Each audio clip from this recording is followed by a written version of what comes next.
사랑하는 여러분이 붙들고 있는 이 진리가 정말 참된 진리인가를 무슨 근거로 확신하고 계십니까? 이 진리가 사람이 만들어낸 것이 아니라, 사람의 지혜로 되어진 것이 아니라 하나님으로부터 온 완전한 복음이라는 이 사실을 무슨 근거로 확신을 하고 계십니까? 복음이 전하고 있는 유대인이나 이방인이나 모두 죄 아래에 있어서 모두가 다 하나님께 심판받기에 마땅한 존재들이라는 것. 그래서 이들이 구원받을 수 있는 유일한 길은 오직 믿음 하나밖에 없다라는 것.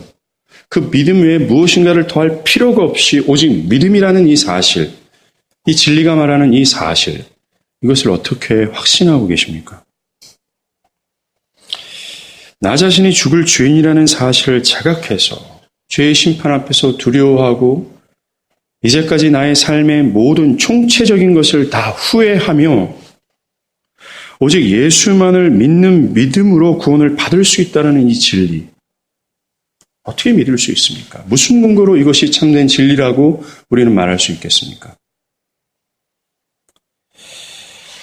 우리가 이것을 확신하려면, 어떤 것을 확신하려면 거기에 따른 증거가 필요합니다. 아무런 증거 없이, 어떤 참된 지식 없이 무조건 믿는 것은 믿음이 아니라 미신일 수밖에 없어요. 오늘날에도 이 미신적 신앙을 가진 사람들이 생각보다 많습니다. 참된 지식 없이 그저 믿으면 되는 거 아니냐, 그저 교회 가서 종교생활하면 다 되는 거 아니냐 라는 겁니다. 그러나 사랑하는 여러분, 믿음이란 참된 지식에 대한 반응이 믿음이에요. 그 진리가 전하고 있는 그 하나님의 그 선하심에 대한 반응이 곧 믿음이라는 겁니다. 그래서 이 참된 지식이 없다라는 참된 믿음을 가질 수 없다는 거예요. 그렇다면 우리가 지금 붙들고 있는 이 진리가 참된 진리인가를 무슨 근거로 우리가 확신할 수 있을까요? 그 증거가 필요합니다. 여기 우리가 보고 있는 갈라디아서가 바로 그것의 증거입니다. 바울은 1장과 2장 계속해서 이 복음은, 자기가 전하는 이 복음, 바울이 전한 복음이 바로 우리가 듣고 있는 그 복음입니다.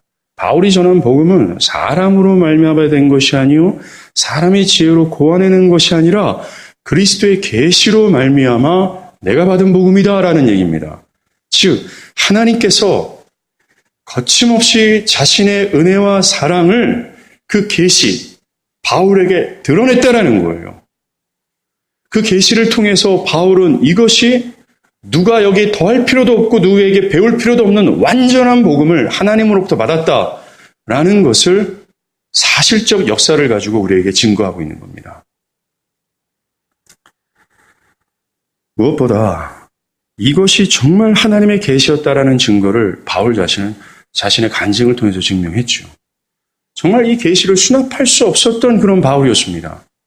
바울은 이 복음을 전적으로 반대했었고 바울 반대편에 있었고 이 복음을 어느 한 구석이라도 받아들일 수 있는 마음의 공간이 없었던 그런 자였어요. 그런데 그 하나님의 계시의 복음으로 말미암아 옛 사울은 산산이 부서지고 그 복음으로 완전히 삶을 바뀌어진 대변혁이 나타났던 이 사울의 인생을 통해서 이 복음이 정말 진리구나, 이 진리가 정말 능력이 있구나, 이것이 정말 사실이구나 라는 사실을 우리는 가질 수 있다는 거예요. 우리는 1장과 2장에서 전했던 이 하나님으로부터 온 이 복음, 이 하나님으로부터 온 이 진리가 증거하는 바를 알아야 합니다. 진리가 무엇이라고 말해야 되는지를 우리가 들어야 되는 거예요. 믿음은 들음에서 나온다라는 말씀처럼 그 진리를 들을 때 성령은 우리들에게 믿음을 주시는 겁니다. 바로 이렇게 말입니다. 우리가 진리를 들을 때 내 자신이 참으로 부패한 죄인이라는 사실을 깨닫는 거예요. 그것은 죄인이라는 사실을 그저 이성적으로 깨닫는 것이 아니라 죄인이 받아야 될 심판 또한 깨닫고 두려워 떠는 겁니다. 지옥의 끝자락에서 정말 나는 하나님의 심판을 받기에 마땅한 존재라는 그 사실 앞에 절망하고 흐느끼는 눈물을 갖고 있는 거예요. 그래서 그리스도 예수에 대한 전적인 호소함, 그분을 향해서 완전히 쏠리게 되는 마음의 성향을 갖게 되는 거예요. 그래서 그때부터 그 사람에게는 자신의 인생에서 가장 중요한 것이 구원이 되는 겁니다. 그리고 그 구원을 주실 그리스도 예수가 그에게 생명이요 인생의 이유가 되게 되는 거예요. 그것이 바로 믿음입니다. 그리고 그는 나의 힘과 의로운 행위로는 이 시급한 이 심판 앞에서 구원할 수 없다라는 사실을 뼈저리게 깨닫는 거예요. 그래서 오직 나에게 구원을 주실 분은 그리스도 예수라는 사실을 확신하고 그분을 전폭적으로 디펜드하는 거죠. 그분을 그랩하는 겁니다. 붙드는 거예요. 그럴 때 그 내면에 하나님의 선하심, 그 하나님이 바울에게 계시하셨던 그 하나님의 존재, 은혜가 진짜로 풍성하시고 사랑이 어마어마하신 그 하나님이 그 영혼 가운데 드러내는 겁니다. 하나님이 거침없이 그 영혼 가운데 폭로되시는 거죠. 그래서 그는 자기를 구원하신 그 하나님의 은혜에 매여 나를 위해서 십자가에서 피 흘리신 그리스도 예수를 죽을 정도로 사랑하는 사람이 되는 거예요. 또한 중요한 것이 있습니다. 그 사람은 복음을 사랑하게 돼요. 나에게 참 생명을 준 이 복음을 나의 생명처럼 여기고 이 복음이 왜곡되어지는 것을 좌시하지 않고 그 거짓된 복음에 대한 저항의식을 갖게 되고 복음의 순수성을 보존하기 위하여 싸우는 인생을 산다는 것입니다. 이것이 진리를 믿는 그리스도인이에요. 그 믿음 안에는 바로 하나님과 관계되어 하나님을 죽도록 사랑하게 되는 것과 또한 그 하나님을 거침없이 폭로한 이 계시의 복음, 이 매개치가 되는 복음을 사랑하게 되는 것. 이것이 믿는 그리스도인들의 모습이 되는 겁니다. 오늘 바울도 그 누구라 할지라도 그것이 권위를 가지고 있는 제도적 교회라 할지라도 제가 오늘 제도적 교회라는 단어를 쓸 텐데 이 제도적 교회는 눈에 보이는 교회를 뜻하는 거예요. 목사가 있고 예배가 있고 성찬이 있어요. 그 안에 정치가 있고 그 안에 어떤 봉사가 다 있어요. 이런 제도적 교회, 그것이 권위를 가지고 있는 제도적 권위라 할지라도 이 제도적 교회라 할지라도 이 완전한 복음을 부끄러워하거나 그 복음을 왜곡한다면 바울은 용인하지 않았다라는 것입니다. 바울은 복음을 부끄러워하지 않았고 복음의 완전성을 수호하려고 했어요. 또한 복음을 왜곡하고자 하는 것에 대해서 저항했다라는 것입니다. 바울의 이런 태도가 복음을 경험한 자들의 태도예요. 본문의 배경은 이렇습니다. 2장 초반에 일이 있었죠. 바울이 예루살렘 사도들한테 가서 자기가 전한 복음을 제출합니다. 그리고 예루살렘 사도들은 그의 복음을 승인해 주죠. 그 이후입니다. 그 이후에 베드로가 안디옥 교회를 방문합니다. 이 안디옥이라는 도시는 예루살렘 북쪽 200마일, 지중해선 약 20마일, 그리고 오르테스 강변 산 길석에 위치한 도시입니다. 이것은 아름다운 안디옥이라는 수식어가 붙을 정도로 매우 자연 환경이 수려했던 그러한 도시였습니다. 그리고 로마 제국에서 그 큰 광대한 로마 제국에서 세 번째로 큰 도시가 바로 안디옥이었어요. 수려한 자연 환경, 풍부한 수자원, 그리고 정치적으로 중요한 도시였고 경제적으로도 매우 풍성한 풍요로운 도시였습니다. 또한 경제적인 풍요가 주는 것이 있죠. 여러 오락시설, 극장들, 또 죄를 아주 만끽할 수 있는 이 쾌락시설들이 안디옥에 있었습니다. 그래서 그 당시 로마의 귀족들이나 그의 가족들이 이 안디옥에 와서 여행한 기록들이 있는 겁니다. 이런 도시에 보기만 해도 세상을 한껏 누릴 수 있는 그런 안디옥 교회 역사상 최초의 이방인 중심의 교회가 세워집니다. 이게 바로 안디옥 교회예요. 이 안디옥 교회는 교회 역사에서 매우 중요한 선교의 요충지 역할을 합니다. 안디옥 교회는 예루살렘을 방문했던 헬라 문화에 깊이 물들어 있던 이 유대인이 예루살렘에서 복음을 듣고 그곳으로 가서 교회를 시작했다라는 성경학자들의 해석이 있습니다. 시간이 갈수록 유대인뿐만 아니라 이방인의 숫자가 더욱 증가되고 결국은 안디옥 교회 리더들이 이방인 중심의 리더십으로 바뀌게 되는 거예요. 그래서 이방인 중심의 교회가 되는 겁니다. 이 교회는 상당히 헌신적이었습니다. 특별히 예루살렘 교회가 기근 가운데 어려움이 있자 그들은 자신의 물질을 모아서 구제할 만큼 열심히 했었어요. 그리고 교회 역사에서 최초의 선교사를 파송하는 교회가 되죠. 바울과 바나바입니다. 이런 안디옥 교회에 베드로가 방문을 한 겁니다. 특별히 이 안디옥 교회는요, 숫자적으로 증가하게 되자 이 예루살렘 교회에서 바나바를 그곳에 파송합니다. 그래서 바나바는 안디옥 교회를 목회할 때 다소에 있었던 사도 바울을 불러서 안디옥 교회에서 사역하게 돼요. 지금 이 안디옥 교회는 예루살렘 교회를 제외한 이방 지역에서는 가장 왕성한 활동을 하는 교회입니다. 거기에 중심에는 바울과 바나바가 있었습니다. 그런 교회에 베드로가 방문을 한 겁니다.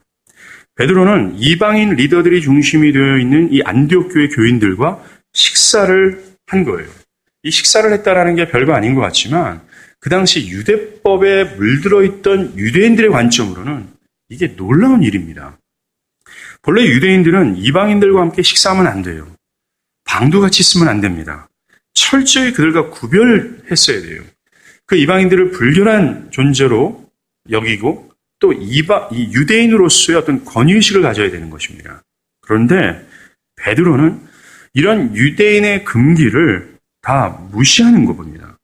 베드로는 복음으로 이방인이나 유대인이나 그리스도를 믿는 믿음으로 다 의롭게 될 수 있다는 이 복음을 믿었기 때문에 그래요. 베드로가 이렇게 하는 배경이 있습니다. 베드로가 사도행전 10장이죠. 어떤 일이 있습니까? 이방인 백부장 고넬료의 집에 성령의 인도함을 받고 갑니다. 그리고 거기서 복음을 전해요. 복음을 전하는데 베드로가 놀라운 경험을 합니다. 뭡니까? 자신들에게 오순절날 임했던 성령이 이방인 고넬료에게도 임하는 거예요. 그래서 그가 이렇게 말합니다. 성령이 우리에게 임한 성령이 이에게도 임하는데 누가 이 사람에게 세례를 베푸는 것을 막을 수 있으리요 하면서 세례를 베풀고 며칠 동안 이 고넬료의 집에 거합니다. 함께 잔 거예요. 함께 식사를 한 겁니다. 이렇게 베드로는 시간적으로는 사도 바울보다 먼저 이방인 선교의 정당성, 이방인들도 복음으로 우리와 똑같이 의롭다함을 받을 수 있다는 것을 경험하고 깨달았던 사람이 이 베드로입니다.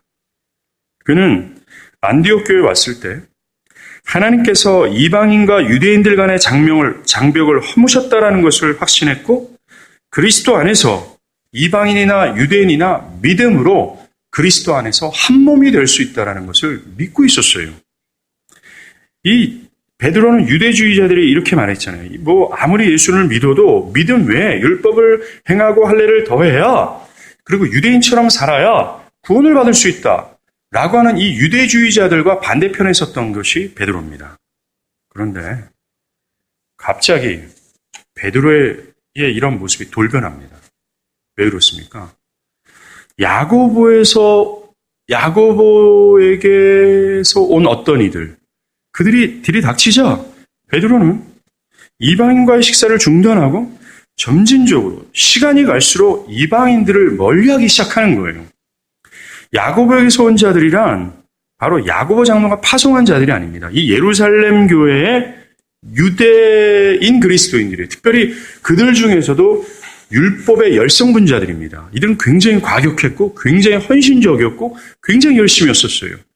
이들이 안디옥 교회에 율법이 무너진다라는 이야기를 듣고 쳐들어온 거예요. 그 이 열성당원이 오자 베드로는 모습을 바뀌어버린 겁니다. 이 열성당원이요. 지금 이 갈라디아 교회를 향해서 베드로가 맹 비난을 퍼붓잖아요. 이 유대주의자들. 그 사도 바울이 전한 복음을 뒤집어버린 그들의 한 부류입니다. 이들도 똑같은 부류라는 거죠. 이들의 눈치를 보면서 베드로는 점점 멀리하는 거예요. 이방인들을. 베드로가 유대주의자들의 눈치를 보면서 이방인 그리스도인들을 멀리했다. 이 그의 행동이 굉장히 심각한 겁니다. 뭡니까? 그의 행동은 이방인과 유대인은 함께할 수 없는 본질적으로 차이가 있다. 라는 것을 행동으로 말하고 있는 거예요. 이방인은 불결하다. 심지어 예수를 믿어도 하나님께 선택받은 이 유대인은 그들과 어울릴 수 없다라는 사실을 행동으로 말한 겁니다. 그의 행동은 사도 바울이 전한 그 복음을 완전히 뒤집어 버리는 거예요. 전면적으로 부정하는 행동을 하고 있는 겁니다. 비록 그는 말은 안 했지만 그는 행동으로 말하고 있다라는 거예요. 바울은 뭐라고 전했습니까? 유대인이나 이방인이나 모두 죄 아래 있다. 그래서 이방인이나 유대인이나 율법의 행위가 아니라 오직 믿음으로만 의롭게 될 수 있다. 그래서 유대인이나 이방인이나 다 똑같다. 본질적으로 모두가 불결한 죄인이며 또한 믿음으로 본질적으로 하나님께 의롭담을 받는 자들이다. 라고 말을 했어요. 근데 이러한 복음을 그는 전면적으로 부정하는 겁니다. 행동을 통해서. 베드로는 바울이 전한 복음, 하나님이 주신 복음이 아닙니까? 이 복음을 위협하고 있는 거예요. 흠이 없고 이 완전한 복음을 1장과 2장에서 지금 이 사도 바울은 주구장창 주장했단 말입니다. 그런데 옛 기억을 되살리면서 베드로가 이 흠이 없고 완전한 복음을 행동으로 뭐예요? 왜곡시켜버렸다. 행동으로 큰 타격을 입혔다. 라고 얘기한 겁니다. 문제는 더 심각해져요. 베드로뿐만 아니라 안디옥 교회에 있는 유대인 그리스도인들 또 베드로의 행동을 따라하는 거예요. 이방인을 멀리하기 시작합니다. 심지어 이방인 선교의 선봉장 바나바 또한 베드로와 똑같이 행동합니다. 굉장히 심각한 거예요. 만약에 이러한 상황으로 계속해서 흘러가다 보면 이 이방인 중심의 안디옥 교회마저도 복음이 무너지는 거예요. 그리고 왜곡된 복음이 그들을 다 덮어버릴 수 있는 중대한 위기 가운데 있는 거나 마찬가지입니다. 이것을 지켜본 바울은 좌시하지 않았습니다. 바울은 매우 강한 어조로 베드로를 반대하는 거예요. 우리가 읽은 11절에 그가 책망받을 만한 일이 있기로 내가 그를 책망했다라고 표현하잖아요. 이 원어를 직역하면 이겁니다. 그가 유죄 판결을 받았으므로 내가 그에게 사형을 언도한다. 매우 격양된 어조예요. 매우 과격한 어조입니다. 바울은 베드로를 하나님 앞에서 사형을 언도받은 죄인처럼 여기면서 그를 적극적으로 반대하는 겁니다. 복음에 타격을 입히고 복음을 왜곡시키고 바울이 전한 복음을 전면적으로 부인하는 행동을 한 베드로를 향해서 그는 죽을 죄인이다 라고 얘기하는 거예요. 왜냐하면 바울에게 이 복음은 생명이기 때문에 그렇습니다. 바울에게 복음은 그가 살아있는 이유예요. 이 순전한 복음이 단 0.01%라도 왜곡되거나 더럽혀져서는 절대로 안 되는 복음의 소중한 가치를 깨달은 바울이기 때문에 그렇습니다. 사랑하는 여러분, 복음을 아는 그리스도인들이 바로 이 바울과 똑같은 심정과 또한 행동을 합니다. 믿는 자들에게 복음은 생명이에요. 믿는 자들에겐 복음이 살아있는 자기가 지금 생존하고 있는 이유가 되는 겁니다. 만약 내가 생명처럼 여기는 것이 있다고 생각해 보십시오. 그게 자식이 될 수 있고 물질이 될 수 있고 학업이든 나의 미래가 될 수 있어요. 그런데 어떤 대적자들이 와서 그것을 빼앗거나 그것에 타격을 입혔다고 생각해 보십시오. 여러분들 어떻게 하겠습니까? 가만히 있지 않습니다. 그 대적자의 멱살을 잡고 죽이려고 달려들 거예요. 맞습니다. 믿는 자들에게 복음은 생명이고 자신이 살아가는 이유예요. 가장 가치 있는 겁니다. 그러하기에 이 복음에 조금의 타격을 입히거나 이 대적자들이 그것을 빼앗는다면 믿는 자들은 가만히 있을 수 없어요. 믿는 자들은 매우 적극적으로 그것을 저항합니다. 믿는 자는 좌시하지 않습니다. 여러분은 이 바울의 심정에 동감하십니까? 복음이 이 시대 속에서 왜곡되어져 가는 것을 바라보면서 바울처럼 안타까움과 분노를 여러분 가지고 계십니까? 우리 선조들이 전하고 수호하려 했던 이 복음이 교회 성장과 사람들의 편의에서 개조되고 왜곡되어지는 것에 대해서 여러분은 바울과 같은 그런 심정, 바울이 지금 너무 심하게 격양된 거 아니야? 너무 흥분하는 거 아니야? 라고 할 만큼의 그 바울의 심정에 깊이 동감하고 있습니까? 이 물음의 답변은 매우 중요해요. 그 물음의 답변으로 나 자신이 복음을 어떻게 여기는가를 측정할 수 있기 때문에 그렇습니다. 만약 우리가 바울처럼 복음을 경험했다면, 지난주에 얘기한 것처럼 복음적 실제를 우리가 경험적 실제로 복음을 갖고 있다면 우리는 바울처럼 행동할 수 있게 될 거예요. 하나님께서 그리스도를 내 속에 나타내시기를 기뻐하심으로 얼마나 큰 은혜입니까? 그 영광스러운 하나님이 그리스도를 2000년 전에 우리가 단 한 번도 보지도 못했던 그 그리스도를 성령을 통하여 내 속에 거침없이 나타내신 거예요. 그것도 모든 자에게 아니라 하나님께서 태초전에 선택하시고 구별하신 나 같은 죄인에게 하나님께서 그리스도를 거침없이 폭로하신 거예요. 그래서 그 그리스도께서 나 같은 죄인을 위해서 십자가에서 죽고 또 죽는 그 은혜를 바라보면서 그 그리스도를 사랑할 수밖에 없는 그 은혜를 감격해하는 나 또한 그리스도가 이루신 구원을 수납하는 길을 제시하는 이 복음, 이 완전한 복음을 경험했다면 우리는 이 복음을 자신의 생명처럼 여기게 될 거라는 거죠. 그리고 그것을 위협하는 어떤 것들, 어떤 제도나 권력이나 힘이 나를 제압한다 할지라도 우리는 그것을 끝까지 저항할 겁니다. 그리고 왜곡된 복음의 석가래가 무너지고 참된 진리가 온 조국과 이 땅에 온전히 퍼지기를 소망하며 살게 될 거예요. 이것이 복음을 실제적으로 경험했던 사람들의 반응입니다. 오늘날 왜 왜곡된 복음을 바라보면서 좌시하고 있는 사람들이 이렇게 많은지, 아니, 복음이 왜곡되어 있는지도 모르면서 그냥 살아가고 있는 사람들이 얼마나 많은지. 그 이유가 뭔지 아십니까? 하나님의 계시가 그 영혼 가운데 있지 않았기 때문에 그래요. 바울이 경험했던 이 경험적 실제, 하나님이 내 눈을 열어서 그 그리스도의 십자가를 밝히 봄으로 말미암아 드러났던 하나님의 은혜와 사랑이라는 이 참된 지식이 주는 은혜를 경험하지 못했기 때문이라는 것입니다. 이 지식을 알았던 구약의 선지자들은 거짓 선지자들을 향해서 맹 비난을 퍼놓았어요. 가만히 있지 않았습니다. 또한 종교개혁 당시 루터가 그랬습니다.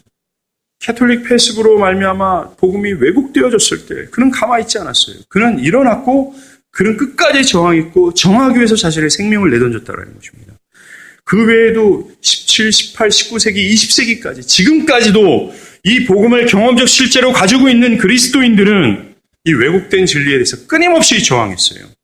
왜곡된 진리를 그저 좌시하지 않았다라는 것입니다. 이것이 아까 제가 설교 초반에 얘기했던 그리스도인의 모습이에요. 그리스도인들은 진리가 왜곡되는 것에 대해서 무관심한 사람들이 아닙니다. 진리를 경험해서 생명을 얻은 자들은 그것을 생명으로 여기기 때문에 그래요. 진리 그렇게 합니까? 머리 아프게. 복잡한 거 나는 싫습니다. 그냥 나는 좀 편하게, 좀 심플하게 그냥 교회 다니고 그랬으면 좋겠습니다. 나 그런 거 머리 아픕니다. 그런 거창한 일 나에게 어울리지 않습니다.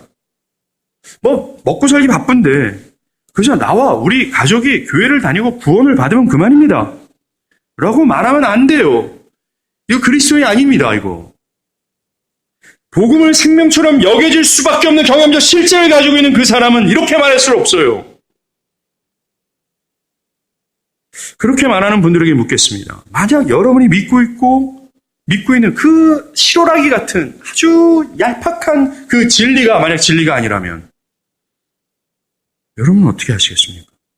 평생 나는 이것을 진리라고 믿었는데 마지막 심판대에 가서 주님께서 난 너를 모른다 하신다면 여러분들 어떻게 하시겠습니까? 아까도 말씀드린 것처럼 우리는 우리의 감정에 의하여 신앙생활하는 것도 아니고 어떤 감에 의해서 신앙생활하는 것도 아니에요. 예수 믿기 전 나의 성실한 삶의 태도를 근거로 해서 예수 믿는 것도 아닙니다. 우리가 예수를 믿는 토대는 진리예요. 진리에 의거해서 한치도 벗어나지 않고 그 길 따라가야 생명을 얻는 거예요. 근데 얼마나 많은 사람들이 진리에 근거해서 신앙생활하는 사람들이 얼마나 많습니까? 얼만큼 있습니까? 그냥 나는 진리에 근거하여 주님께서 제시한 그 생명의 길을 한치도 벗어나고 없이 정말 주구장창 인내하면서 걸어가고 있는지라는 겁니다. 진리에 의거되지 않잖아요. 우리 갈라디아서를 통해서 우리가 함께 말씀을 나눴잖아요. 진리에 의거하지 않은 종교적인 뛰어난 열정, 그 열심, 뭐라고 그랬어요? 헛된 것이라고 말하지 않습니까? 그리스도인들은 그저 시대의 흐름에 순응하면서 거짓된 진리를 바라보면서 그냥 무관심한 사람들이 아니에요. 그리스도인들은 저항하는 사람들입니다. 프로테스탄트예요. 프로테스탄트 뭡니까? 저항한다는 사람, 저항하는 사람입니다. 어떤 것에 대해서? 왜곡된 진리를 향해서 저항하는 거예요. 사랑하는 여러분, 제가 지금 말씀드리는 것이 여러분들의 삶이나 여러분들의 감정이나 여러분들이 지금까지 생각하고 고민했던 개인의 어떤 고민에 쉽게 적용되지 않는 것이 될 수 있어요. 그러나 이것이 그렇게 나에게 밀접하게 와닿지 않는 문제이지만 그 문제보다 더 중요하고 내 중심에 가장 밀접하게 뿌리 깊게 박혀야 될 하나님의 진리라는 사실을 명심하십시오. 내가 크리스찬, I am Christian.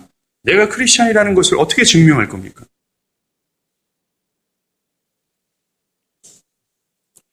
사랑하는 여러분, 바울이 베드로를 책망했어요. 여기서 베드로를 내가 책망했다. 그에게 사형 언도를 했다. 과격한 말이죠.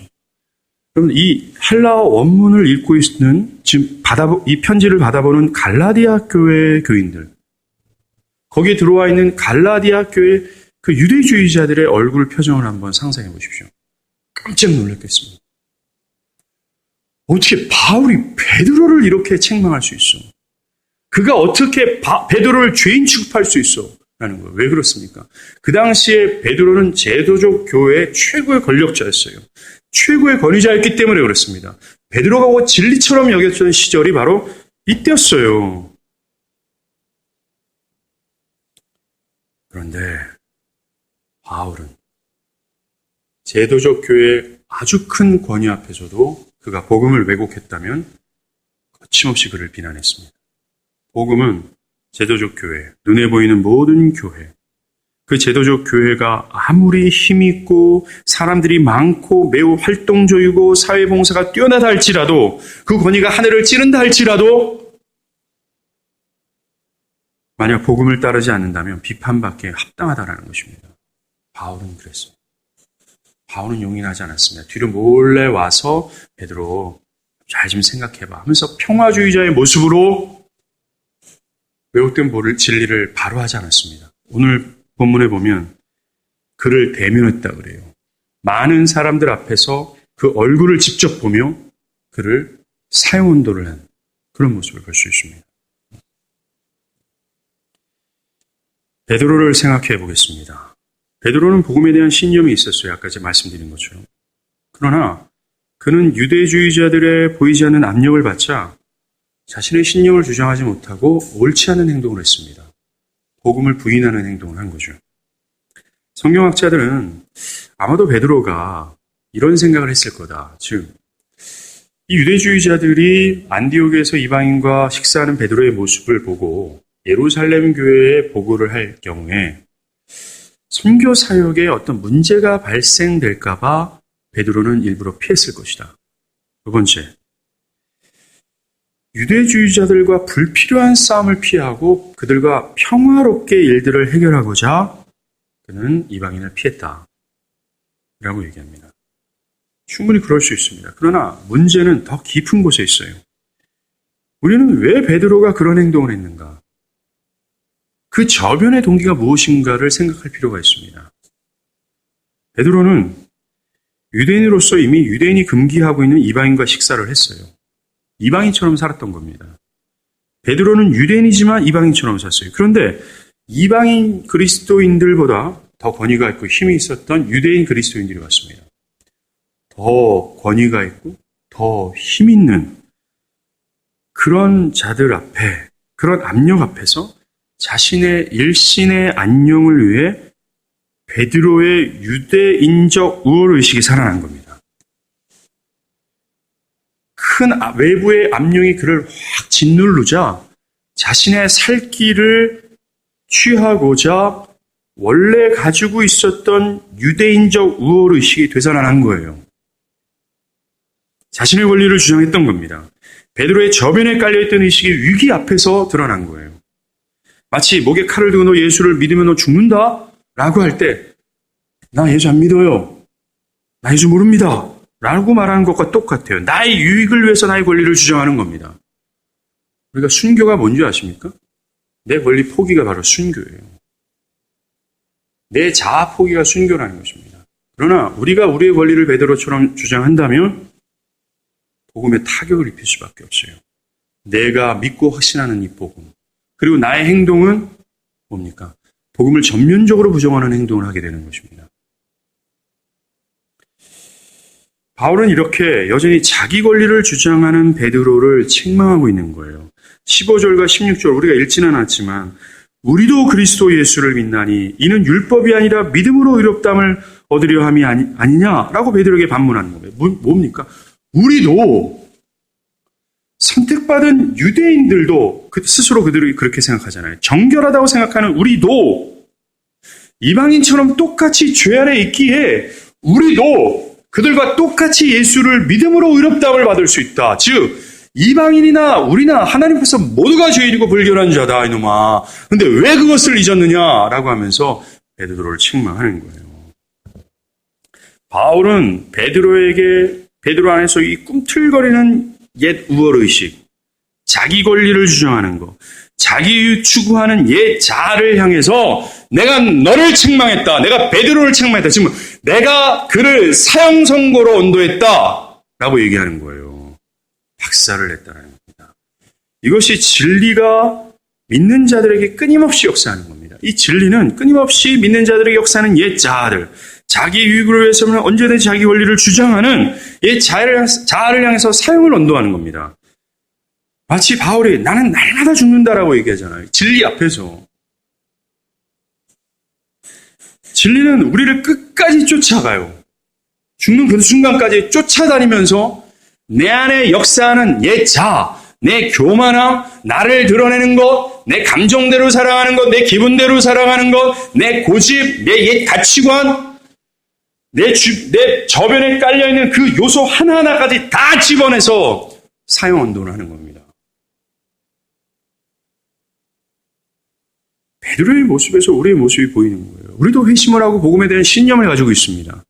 그것이 사람마다 좀 크기가 다를 수도 있지만요. 그런데 이 외부의 압력으로 순간 복음을 부끄러워할 때가 참 많아요. 때로 내가 그리스도인이라는 사실 또한 숨길 때가 많습니다. 만약 내가 복음을 주장하거나 내가 그리스도인이다라는 사실을 밝히게 되면 내 안에 손해가 올까봐, 해가 올까봐 그러는 것입니다. 그 저변에는 나의 권리 주장하기, 나의 유익 챙기기가 숨어 있는 거예요. 주일에 돈을 버는 문제 앞에서도 그렇죠. 몸이 피곤함 때문에 타협하고 싶을 때가 많습니다. 피곤한데 무슨 예배를 가냐. 피곤한데 그냥 집에 쉬어라. 술자리에서 또한 나의 자존심이 무너지는 상황 속에서 그냥 이럴 때가 있는 거죠. 우리는 나의 권리를 주장하고 그 유익을 포기하고 싶지 않아 합니다. 베드로처럼. 그런데 성경은 그리스도인이라는 것을 정의할 때 그리스도인은 자기 권리를 주장하거나 나를 내세울 자들이 아니라고 얘기해요. 성경을 찾겠습니다. 고린도전서 1장 26절과 31절이에요. 고린도전서 1장입니다.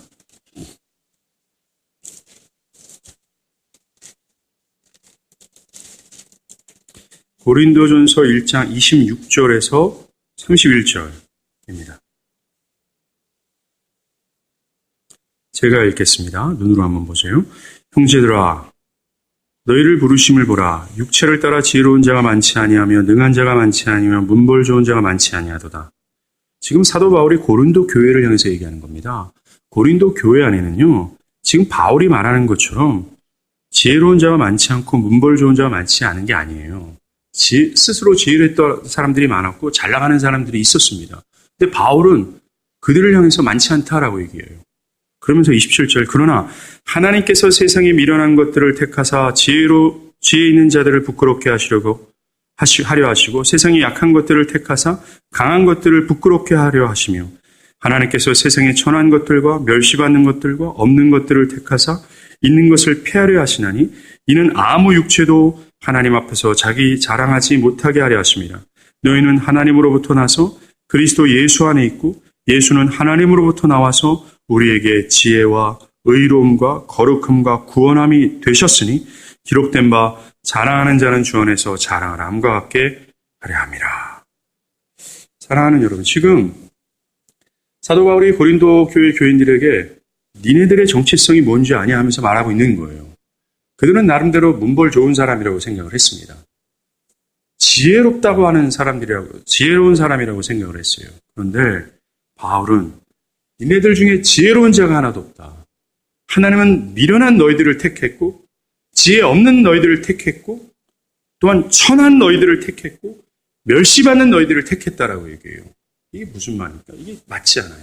이겁니다. 하나님은 자연인, 예수를 믿지 않은 이 사람을 거듭나게 하실 때에 이 사람 자신이 세상에서는 가장 천한 자며 세상에서 멸시받기에 마땅한 자며 내가 없는 자고 초라하고 가난한 자라는 사실을 깨닫게 하신 이후에 구원으로 들어보내는 거예요. 그래서 그는 나같이 천하고 멸시받고 없는 자를 하나님의 은혜로 택하시사 나를 구원케 하셨구나 라고 확신하는 자입니다. 이게 그리스도인이라는 거예요. 사랑하는 여러분. 그가 비록 그 전에 복음이 있기 전에 나는 힘 있어, 나는 부자야, 나는 어떤 천한 자가 아니야 라고 주장을 했다 할지라도 하나님이 그 힘 성령으로 다 빼버리시고 그를 향해서 사형을 언도하시고 그가 뭔지라는 사실을 확신케 한 다음에 너는 내 자녀야 라고 말씀하시는 거예요. 그 자녀라는 사실을 아는 자는 내가 하나님의 은혜로 이렇게 된 자구나. 정말 내 정말 그지 같은 사람인데 나 정말 죄인인데 하나님의 은혜로 이렇게 됐구나. 요거 주장하는 사람이 그리스도인이라는 겁니다. 그러하기에 그리스도인이 뭘 자랑할 게 있어요?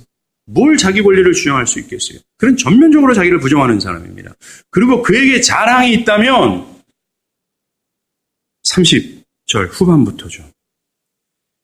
지혜와 의로심과 거룩함과 구원함이 되시는 예수를 자랑한다는 거예요.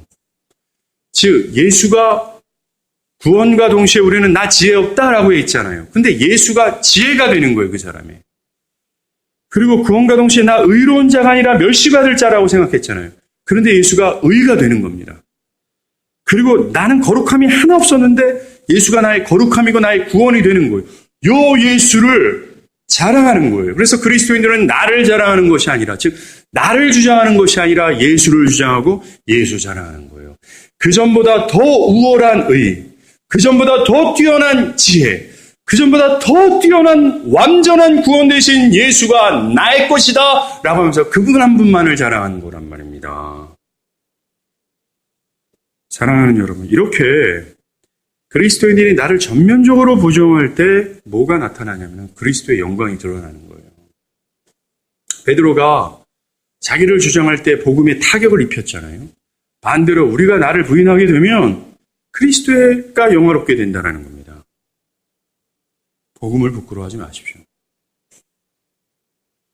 나 자신을 부정하는 것과 복음의 영광이 드러나는 것이 상당히 밀접한 관련이 있는 겁니다. 아무리 복음에 대한 지식이 많아도 복음에 대한 신념이 투철해도 내 안에 있는 옛 자아가 하나님의 은혜로 목배임을 당하지 않고 내가 여전히 팔팔하게 살아있다면 그 지식은 다른 사람들에겐 저주가 되는 거예요. 영광스러움이 아니라. 오늘날 특별히 개혁주의 바운드리 안에 있는 얼마나 많은 사람들이 있습니까? 진리를 외치고 복음을 하고 교리를 배우고 신앙에 능통한 사람들이 하나둘씩 늘어나요. 그런데 문제는 그 지식이 그 심령 가장 깊숙이 있는 옛 자아, 옛 우월의식 이것을 박살내지 못한다면 그 사람은 괴물이 되는 거예요. 여러분들 제도적 교회의 최고의 권위자인 베드로가 이방인을 피했어요. 굉장히 심각한 거 아닙니까? 그때가 베드로가 괴물이었다라는 거예요. 우리는 괴물이 돼서는 안 됩니다. 이 지식이 우리 안에 늘어나면서 점점점 비례해 나를 부인하는 것이 더 높아져야 되는 거죠. 마지막으로 복음은 우리들에게 신념만 가지라고 말하지 않습니다. 복음은 진리에 일치하게 행동하라고 얘기해요. 복음에 일치하게 행동하라. 이걸 요구합니다. 유대주의자들이 왔을 때 베드로는 14절에 보면 바울이 베드로에게 얘기하죠. 그들이 복음의 진리를 따라 바르게 행하지 아니하였다라고 고발해요. 그들이 진리에 일치되게 행동하지 않았다라는 거예요. 그들은 복음에 대한 신념도 있었고 또 복음에 대한 지식도 분명했습니다. 근데 뭡니까? 그 신념이 행동으로 드러나지 않는 겁니다. 반대로 행동으로 부인하는 거예요. 우리도 지식이 엄청 많고 신념이 있고 이 진리해요. 근데 이 진리가 우리가 행동으로 설교되지 않는다면 반대가 되는 겁니다. 즉 행동으로 부인하게 되는 거예요. 진리 얘기하면서 자기를 부인하지 않은 인간은 이 복음을 전면적으로 부인하는 것입니다. 그런 행동으로 또 분명한 설교를 하는 거예요. 여러분 이 말은 알잖아요. 말 한마디보다 행동이 더 뛰어난 메시지를 보인다고. 우리가 그래서 이 신뢰성 배웠잖아요. 그죠? 바울이 아무리 주구장창 교리를 설명해도 바울의 신뢰가 무너지면 말짱황이에요. 우리가 자주 범하는 잘못입니다. 행동으로 말해야 되는데 그렇지 못하는 거예요. 복음은 우리들에게 진리와 일치하는 행동을 요구합니다. 이것으로써 기독교 신앙이 그저 관념적인 것이 아니라는 것을 알 수 있어요.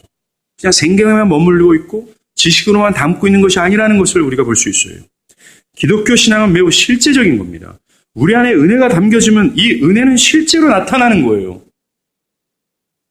오늘날 이 개혁주의 복음 안에 있는 사람들이 대부분 이 은혜를 성경적 지식에 대한 어떤 새로운 깨달음 정도로만 멈춰져 있어요. 그것이 관념에만 멈춰 있다면 꽝입니다. 실제가 돼야 돼요. 뭡니까? 오늘 말한 것처럼 진리를 수호하는 실제적인 저항이 있는 삶이 필요한 거예요. 거짓된 진리를 부인하고 참된 진리가 드러나기를 열망하는 삶을 사는 겁니다.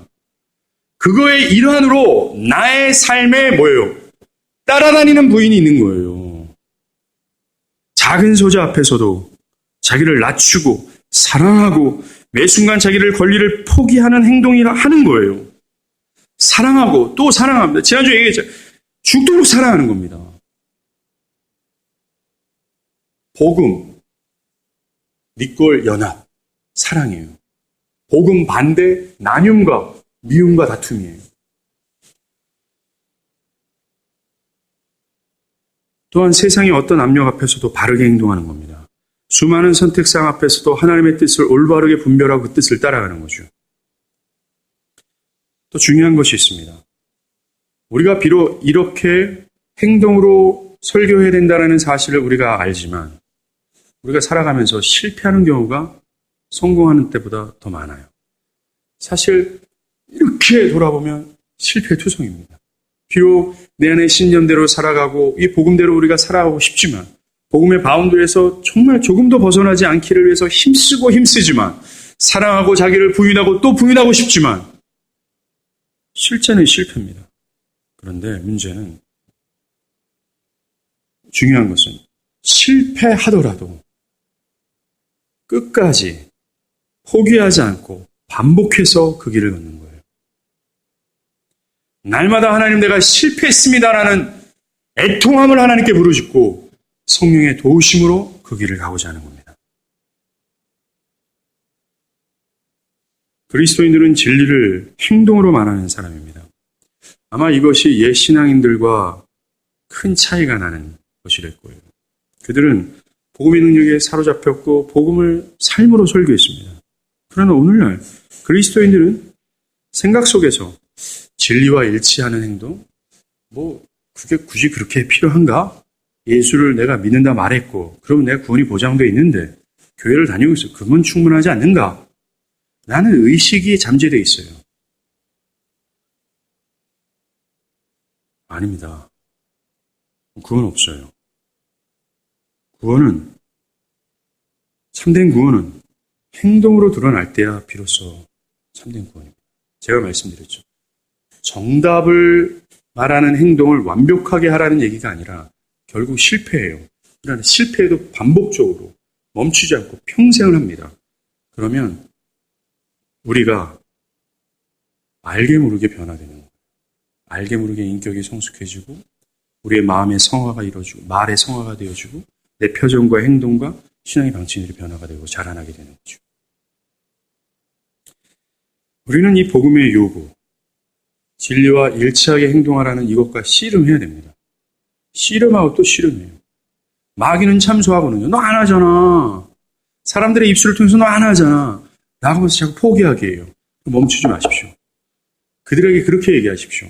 그래, 니네들이 맞다. 내가 실패하는 거 맞다. 그러나 난 여기서 포기하고 싶지 않다라는. 비록 내가 지금 실패자의 모습이지만 내 사랑하는 주님의 명령이기에 나는 여기에서 끝까지 달려가겠다라는 겁니다. 비록 우리 실패했어요. 나에게 실망을 했습니다. 다른 사람도 나에게 실망을 했어요. 여기서 포기하지 말라는 말입니다. 베드로도 실망을 했어요. 제도적 교회의 가장 큰 권위자라고 얘기했던 사도 베드로, 주님을 끝까지 따라가겠다고 왔던 그 베드로마저도 유대주의자들 앞에서 복음을 전면적으로 부인하는 행동을 보였다라는 겁니다. 근데 베드로가 여기서 멈췄을 거예요? 아니에요. 그는 자신의 행동을 수정했습니다. 또 수정하는 거예요. 끊임없이 우리는 수정해 갑니다. 이 씨름을 포기해서는 안 돼요. 마귀의 참소 앞에 포기하지 말라니까요. 여러분들의 자녀가 나는 엄마 보면 교회 다니기 싫어 라고 말을 해도 포기하지 마십시오. 여러분들의 친구들이 야 너도 교회 다니냐? 라고 의문부호를 탁 할 때 포기하지 마십시오. 씨름하고 또 씨름하십시오. 아더 핑크는 이렇게 말합니다. 구원은 그분의 거룩하고 존귀한 기준을 쫓아 살겠다는 굳센 결심이다. resolve라고 얘기해요. 구원이 결단이라고 얘기합니다. 그분의 기준을 쫓아 살겠다고 하는. 또한 이게 중요합니다. 자신의 전적 무능력을 의식하고 쫓아가는 의를 간절히 갈망하면서 날마다 그분을 바라보며 그분의 도우심을 간구하는 것. 이게 구원이다라고 얘기합니다. 결심과 결심의 열심대로 살아갈 때 실제적인 삶에서는 끊임없이 좌절되고 실패하는 나의 모습을 보면서 정말 내가 무능력하구나. 주여 나에게 은혜를 더하소서. 이 반복이 구원이라고 얘기해요. 우리의 행동으로 설교하는 우리가 되길 바랍니다. 기도하시겠습니다.